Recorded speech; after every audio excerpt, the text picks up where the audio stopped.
It was raining that evening, the kind of soft drizzle that makes the city lights blur into streaks of gold. People hurried by with umbrellas and laughter, the sound of clinking cups echoing through the cafe windows. Inside, Daniel sat by the window, dressed neatly in a navy blue suit. He glanced at his watch for what must have been the 10th time in the last 5 minutes. His blind date was already 15 minutes late. He wondered if this was another one of those situations where someone had changed their mind at the last moment. Still, he stayed. Something told him to wait. Then, the door opened. A gust of cold air swept in, and with it came a young woman who looked completely out of place in the upscale cafe. Her clothes were worn, her shoes soaked from the rain, and her hair clung damply to her face. People turned to look, some with curiosity, others with mild disapproval. But she ignored the stares and scanned the room nervously. When her eyes met Daniel's, she froze. For a moment, Daniel thought she must have come to ask for help, but then she hesitantly walked toward his table. "Are you Daniel?" she asked softly. Her voice trembled, but her eyes held something. Embarrassment, maybe, or fear. He nodded slowly. "You must be Emily," he said with a gentle smile. She bit her lip and nodded, lowering her gaze. Every inch of her body language screamed discomfort. "Before we go further, if you believe that kindness and second chances can change lives, please don't forget to like, comment, share, and subscribe to this channel.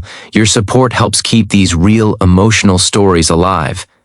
Daniel stood up, pulled the chair out for her, and smiled again. "I'm glad you made it," he said kindly. She sat down quietly, her hands trembling slightly as she clasped them together on the table. Her sweater was old, a size too big, with a small tear at the cuff. The waiter approached, giving her a wary glance, but Daniel waved it off. "We'll have 2 cappuccinos," he said politely.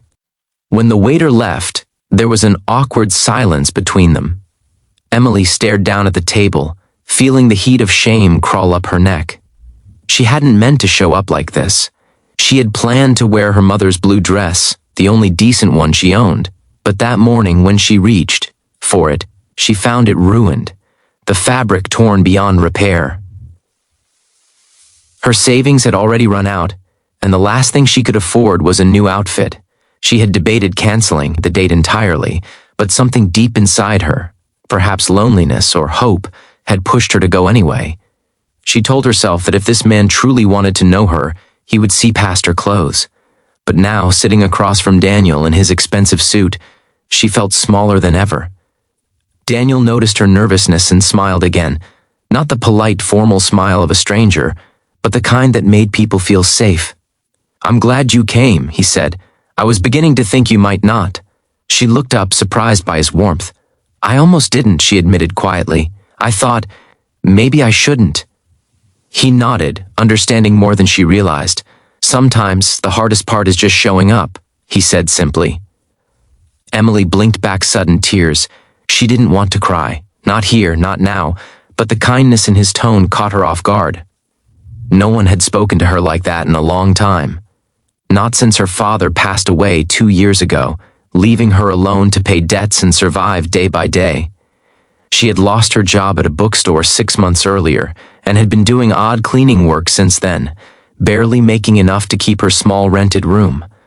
Her friends had drifted away, one by one.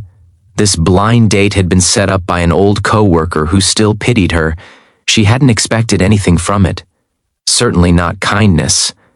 As the minutes passed, Daniel began asking about her favorite books, her favorite songs, her dreams.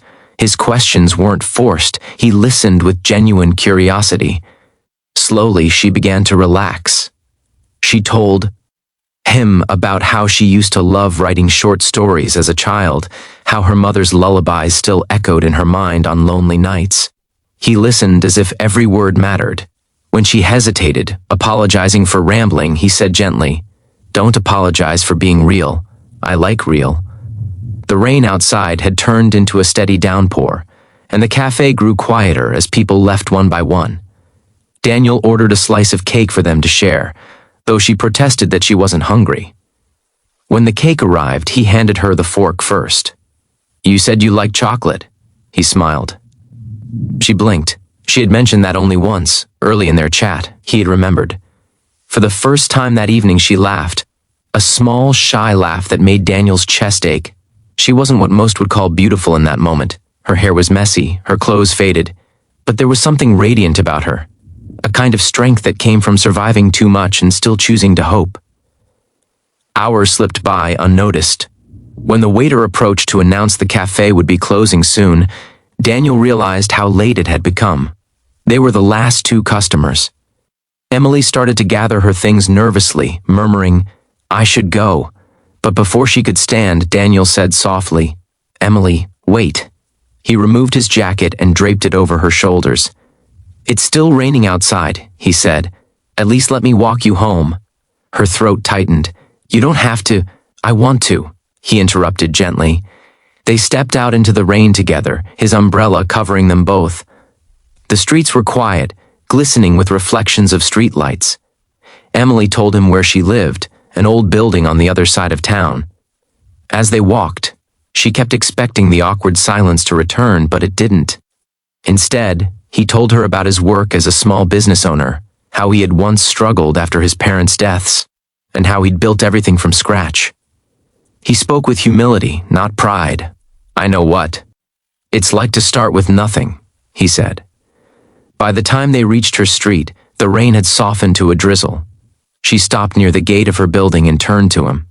"Thank you," she whispered, "for tonight, for treating me like I mattered."